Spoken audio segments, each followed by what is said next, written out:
Big बाजार पे एक सीसीटीवी कैमरा लगा हुआ है और वहां पे कोई बंदा कुछ भी करता है, कोई क्राइम करता है सपोज दैट, या मोबाइल ही छीन लेता है बिग बाजार के पास। तो जितने सीसीटीवी कैमरे होंगे ना, वो पूरे सिलचर की मैं बात कर रहा हूँ, जितना सिलचर में जितना भी, जितने जगह पे भी स्टैब्लिश किए जाएंगे सीसीटीवी कैमरा या स्टैब्लिश किया गया होगा, उन सबका सर्वर एक ही होता है। तो जैसे ही मान लीजिए कि उस बिग बाजार के पास उसने कुछ क्राइम किया, तो वो जो डेटाबेस है ना, उस डेटाबेस में उसका फोटो चला जाएगा और जितने सीसीटीवी कैमरा है उसका एक ही सर्वर होगा। वहां पे वो सर्च करेंगे उस फोटो को डाल के, और वो बंदा फिर कहीं पे भी जाता है, सिलचर के आसपास कहीं पे भी चला जाता है, तो वहां के आसपास का जो सीसीटीवी कैमरा होगा उसको आइडेंटिफाई कर लेगा। दूसरा एग्जांपल समझिए, फॉर एग्जांपल जैसे दिल्ली में मान लीजिए कनॉट प्लेस एक जगह है, सीपी जगह है, बहुत फेमस जगह है, राजीव चौक मेट्रो स्टेशन है, वो उसी को सीपी कहते हैं। वहां पे कोई बंदा क्राइम करता है, तो जैसे ही वो क्राइम करेगा ना, वहां के सीसीटीवी कैमरे में उसकी फोटो आएगी और उस फोटो को जो डेटाबेस है, जो जो मेन सर्वर है, वहां पे उस फोटो को भेज दिया जाएगा और मेन सर्वर आइडेंटिफाई करेगा कि वो बंदा दिल्ली के किस एरिया में है। जहां पे भी वो घूम रहा होगा, वहां का जो सीसीटीवी कैमरा होगा उसको इमीडिएटली बता देगा, और इस तरीके से उसको हम इजिली आइडेंटिफाई कर सकते हैं, ट्रेस कर सकते हैं, उसको पकड़ सकते हैं। इसी पे पूरा का पूरा फेशियल रिकग्निशन टेक्निक काम करता है। अब इंडिया में बहुत सारी ऐसी कंट्री हैं जो इस टेक्निक को यूज करती हैं अपने अपराधियों को पकड़ने के लिए। बट इंडिया में क्या है कि अभी बहुत बड़ा कॉन्ट्रोडिक्शन है कि इसको यूज किया जाए या नहीं किया जाए। यूज क्यों नहीं किया जाए, इसके पीछे दो तीन रीजंस हैं जो आपको पहले भी बताया हूं, फिर से मैं बताना चाहता हूं कि पहला है, ये इसमें इंडिविजुअल प्राइवेसी की बात की जाती है कि इससे आपकी प्राइवेसी खत्म हो जाएगी, कहीं ना कहीं फंडामेंटल राइट्स का हनन होगा, इंडिविजुअल प्राइवेसी खत्म हो जाएगी, इंफॉर्मेशनल ऑटोनॉमी भी खत्म हो जाएगी। इंफॉर्मेशनल ऑटोनॉमी का मतलब कि एक इंडिविजुअल व्यक्ति के बारे में जितनी इंफॉर्मेशन दी जा रही है वो लीक हो जाएगा कहीं ना कहीं, तो इंफॉर्मेशनल ऑटोनॉमी भी कहीं ना कहीं वायलेट हो जाएगा।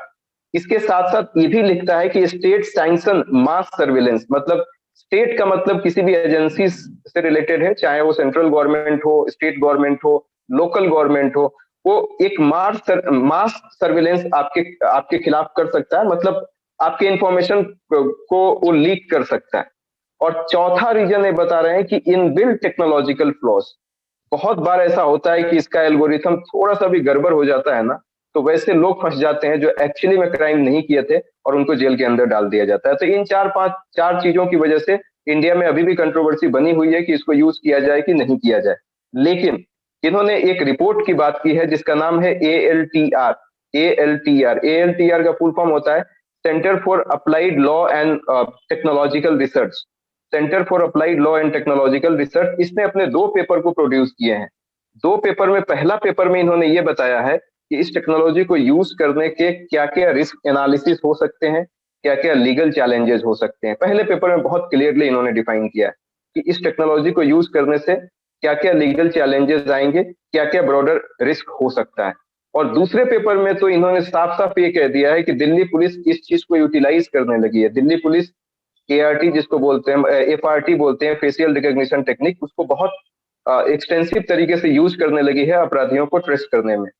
और कहा यह जाता है कि बहुत बार ऐसा होता है कि दिल्ली पुलिस उसको पकड़ लेती है जो एक्चुअली में उस क्राइम को नहीं किया होता है, क्योंकि उसका एल्गोरिथम थोड़ा अजीब सा है, मतलब सही चीज नहीं बताता है।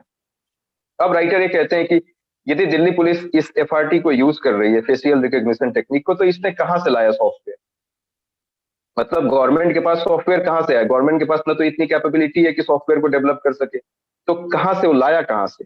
तो इस पे राइटर ये बताते हैं कि उसने किसी प्राइवेट प्लेयर से प्रोक्योर किया होगा, और प्राइवेट प्लेयर से इन्होंने प्रोक्योर किया होगा, तो प्राइवेट प्लेयर्स तो दूसरी एजेंसी को भी बेच सकते हैं। तो ये तो बहुत बड़ा रिस्क हो जाएगा कि आपका पर्सनल डेटा जो है वो दूसरे लोगों के पास भी चला जाएगा।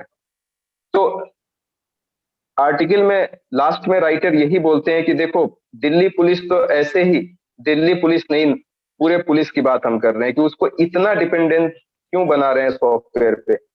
ये प्राइवेट गवर्नमेंट ने जब खरीदा प्राइवेट प्लेयर से सारे सॉफ्टवेयर, तो ना तो उन्होंने कोई पब्लिक टेंडर भी नहीं दिखाया, ना कोई पब्लिक डोमेन में ये बात कही कि ये FRT को यूज कर रहे हैं।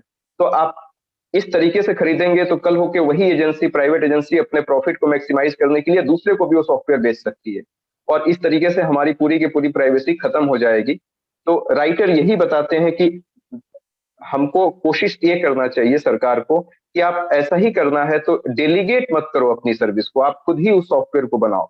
इससे क्या होगा कि अकाउंटेबिलिटी आपकी फिक्स रहेगी, प्राइवेसी बचा रहेगा लोगों का और ट्रांसपेरेंसी आएगी। क्योंकि पुलिस तो ऐसा देखा जाता है, एक बहुत नॉर्मल बात मैं बता रहा हूँ कि देखो, जब पुलिस इन्वेस्टिगेट करती है ना, तो पुलिस से ऐसा एक्सपेक्ट किया जाता है कि वो मुजरिम को बिना एक थप्पड़ मारे हुए उसको साबित कर दे कि वो मुजरिम है या नहीं।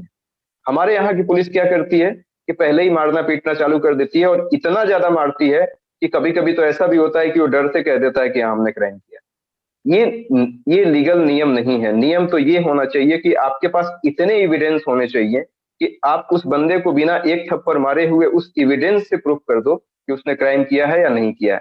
क्योंकि ऐसे में कभी कभी गलती भी हो जाती है। गलती ये होती है कि जो प्रोफेशनल अपराधी होते हैं ना, उनको पुलिस खूब ज्यादा मारती है, लेकिन उसके बावजूद वो नाम नहीं बताते हैं।